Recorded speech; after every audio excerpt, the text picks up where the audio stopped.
এই গির্জাটির নাম হচ্ছে সেন্ট এলিজাবেথ গির্জা। গির্জাটি ভিয়েনাতে অবস্থিত। আমরা সেন্ট স্টিফান ক্যাথেড্রাল এবং সেন্ট পিটার চার্চের পরে এই গির্জায় আমাদের মিশা হয়েছিল। আমরা সেন্ট স্টিফেন ক্যাথেড্রাল থেকে এই গির্জার দূরত্ব খুব বেশি দূরে নয়, হাঁটা পথই পড়ে।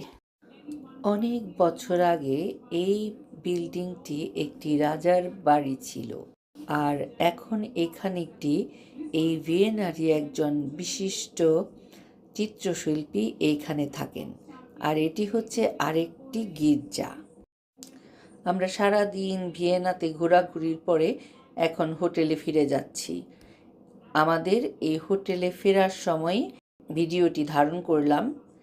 এখানে ভিয়েনার আরও বেশ কিছু জায়গা তুলে ধরা হলো। আপনারা তো দেখতেই পাচ্ছেন এখানকার ট্রাম লাইন, এখানকার বিল্ডিং, আর এই যে আমরা যে এখন যেখানে দাঁড়িয়ে আছি এইখানে আমাদের বাস আসবে, তাই আমরা সবাই বাসের জন্য অপেক্ষা করছি। সেই সুযোগে আরও একবার ভিয়েনাটা ভালো করে দেখে নিলাম, কারণ কালকে এই ভিয়েনার একটা রাজার বাড়িতে আমাদের সেখানকার একটা চ্যাপেলে আমাদের মিশা হবে এবং তারপরে আমরা চেক রিপাবলিকের উদ্দেশ্যে রওনা হব এখান থেকে। আশা করি ভিডিওটি ভালো লেগেছে। তুমি নাই,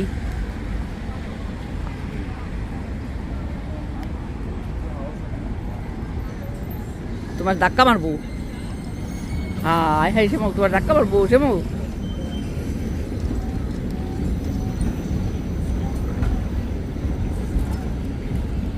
নেমো দাদা, এই পুরাই রে নেমো, এই যে রেস্টুরেন্ট ফেস্টুরেন্ট করে আর লাগবো না, ট্রাম তো এমরও আছে, দেখে দেখাও।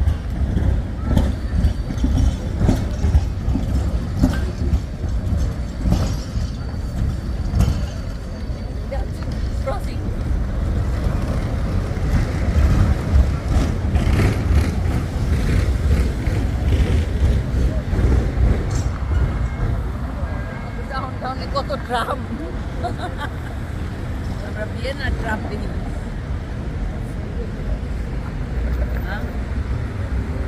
ডাউনটাউনের ট্রাম ধুয়ে আমরা অনেক কি দেখো পিতলের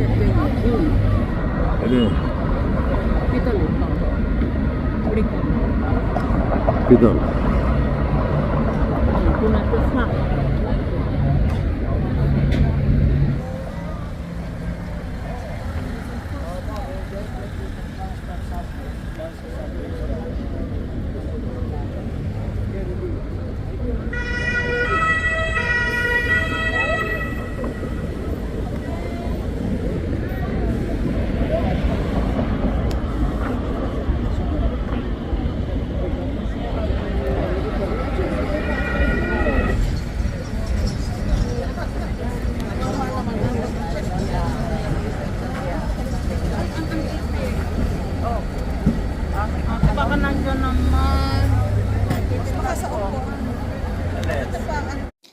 সারাদিন ঘোরাঘুরির পরে প্রচণ্ড ক্ষুধা লেগেছিল।